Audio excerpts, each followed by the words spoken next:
Hi, I'm Jason Welly with the Jesuit Post. We're here at the Magis Center here in Salvador de Bahia, Brazil. We've just come out of a panel discussion and conference on what it is to be a youth in the world today, with a focus on Ignatian spirituality and what is the Magis.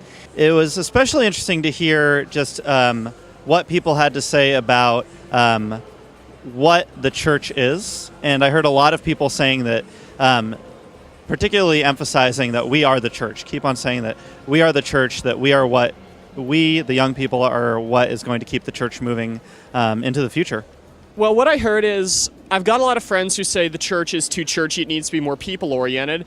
And I've got friends who say the church is too people-oriented, it needs to be a lot more ecclesiastical. What I got from this is it's not an either-or, it's a both-and.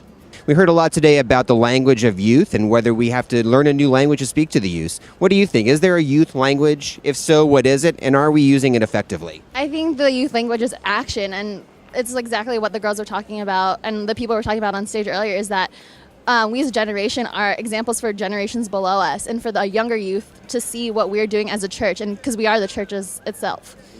I think the best advice they gave was that we're very action-oriented, like Angelica said. I think that's probably the best thing that we can do, is to just go out there and act like we're Christians. We don't have to go around saying like, oh, well, I'm a Christian and I do this. You have to like go and show people that.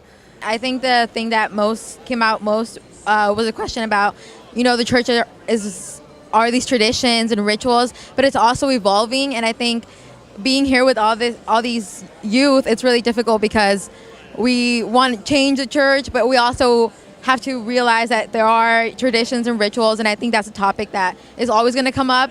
But I think how we respond is one of the biggest challenges for us, and also I think the coolest thing we can do here as young people.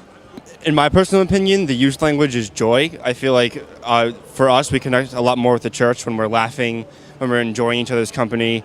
And like Jesus, he had all his disciples, like he had friends with him the entire time. So for me, I find God a lot with other people and enjoy. So I feel like Jesuit universities do a great job of communicating with students and really getting the joy out there. I feel like the church gets bogged down maybe outside of that. People kind of distanced with maybe their parish masses that aren't as joyful as college masses. So for me, when I'm happy, that's when I truly feel God the most. The church might have to reach out a little bit more and kind of meet us halfway.